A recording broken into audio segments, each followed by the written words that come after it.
اور یہ کہنا کہ کنز قدوری اور عالمگیری کے صفحات میں کسی کو نجات نہیں ملے گی، الا انہم هم الصفہاء ولکن لا یعلمون، اور یہ کہنا کہ صحابہ کرام پر یہودی اخلاق کا اثر تھا، تفہیمات جلد دوم صفحہ 197، تفہیمات جلد دوم صفحہ 117 یا 197، کہ صحابہ کرام پر یہودی اخلاق کا اثر تھا۔ اور تفہیم القرآن میں یہ لکھنا غزوہ احد میں کہ صحابہ میں بغض، حسد، کینہ، حرص، لالچ، طمع، سب برائیاں موجود تھی۔ لا یعلمون، اب آپ کہے کہ تفسیر لکھی، میں کہتا ہوں لا یعلمون، آپ کہے سینکڑوں کتابیں لکھی، میں کہتا ہوں قرآن کہتے ہیں لا یعلمون، ان کا علم ہی نہیں۔ علم ہوتا تو وہ جماعت جو پہلے ایمان لائی، وہ جماعت جن کی تربیت پیغمبر نے کی، وہ جماعت جس کی تربیت کے لیے وحی آتی رہی، جن کو انعام و اکرام اللہ نے کیا، اولئک هم المؤمنون حقا، اور ان کو کہا پکے مومن، لہم مغفرہ، ان کی بخشش کا اعلان کیا، ورزق کریم، اور ان کی عزت برائی کا اعلان ہوا۔ یہ کہتے وہ برے ہیں، اللہ ان کی تعریف فرماتے لا یعلمون، ایسا کہنے والے کچھ نہیں جانتے۔ وَإِذَا لَقُوا الَّذِينَ آمَنُوا، اور جب یہ ملتے ہیں ان لوگوں سے جو ایمان لائے، قَالُوا آمَنَّا، کہتے ہیں ہم تو ایمان والے ہیں، ہم تو آپ کی طرح ہیں، ہم دیوبندی ہیں۔ ایسے یہ مولوی باتیں چھیڑتے رہتے ہیں، ہم چھیڑتے ہیں، چھیڑت تمہارے بڑے نے، کتابیں بھری پڑی ہے، اگر تم اس برأت میں سچے ہو تو اعلان کر لو کہ مولانا مودودی کی کتابوں میں جو غلطیاں ہیں، جن کی نشاندہی مفتی محمد شفیع، حضرت بن نوری، مولانا عبدالعزیز، مولانا غلام غوث ہزاروی، حضرت لاہوری، شیخ الاسلام حضرت مدنی، مفتی محمود، سب نے کی، تقی صاحب تک نے کی، ان تمام غلطیوں سے برأت کا اعلان کر لو، کبھی بھی نہیں کرے۔ اصل جماعت ہے ہی انہی چیز کا نام، اور اس میں کیا خصوصیت؟ جب آپ لوگوں نے سب کچھ لکھا ہے اور زہر پھیل رہا ہے، وہ خیر ہے، آپ چپوا رہے ہیں مسلسل، اور جب ہم لوگوں کو اس سے بچنے کے لیے تلقین کرتے ہیں تو آپ کہتے ہیں جی آپ کا درس تو بس اختلافات والا ہے، آپ کا درس تو تفرقے کا، تفرقے کی بنیاد آپ نے رکھی، البادی ہوا ازلم، شروع کرنے والا وہی ظالم ہے، ظالم تم لوگ، ہمیں الزام دیتے ہیں۔ ہم تو قرآن کے ذریعے امت کی ہدایت کی فکر کرتے ہیں، اور یہ حرکات و سکنات ہدایت کے منافی ہے، اس لیے مسلمانوں کو بچانا ضروری ہے۔ اور اگر آپ کہتے ہیں کہ یہ توہین نہیں ہے تو ان جیسے الفاظ آپ کے بڑے کے لیے کوئی کہے تو آپ برداشت نہیں کر رہے۔ آپ کوئی کہے کہ وہ مسولینی تھا، عمر بھر ڈکٹیٹرشپ لڑ رہا تھا اور اس پر مغرب اور امریکہ کا پکا اثر تھا، تو آپ برداشت نہیں کر رہے۔ تو صحابہ کو کیسے کہتے ہیں کہ ان پر یہودی اخلاق کا اثر؟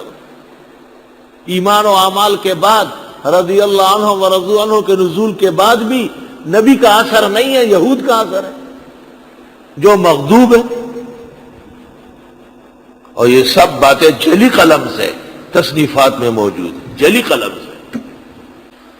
وَإِذَا لَقُوا الَّذِينَ آمَنُوا، اور جب یہ ملتے ہیں ایمان والوں سے، قالوا، کہتے ہیں آمنا، ہم ایمان لائے، یہ تو کہیں گے، کیسے شامل ہوں گے مجلس عمل میں؟ وَإِذَا خَلَوْا إِلَىٰ شَيَاطِينِهِمْ، اور جب یہ چلے جاتے ہیں اپنے جیسے شیطانوں کی طرف، قالوا، کہتے ہیں اِنَّا مَعَكُمْ، ہم تمہارے ساتھ ہیں، اِنَّمَا نَحْنُ مُسْتَهْزِئُونَ، بے شک ہم تو مسلمانوں کے مذاق اڑانے والے ہیں۔ توبہ۔ اللہ یستہزئ بہم، اللہ ان کا مذاق اڑائے گا، یہ مشاکلہ سوری کہلاتا ہے، یعنی اللہ ان کو ان کی استہزاء کی سزا دے گا۔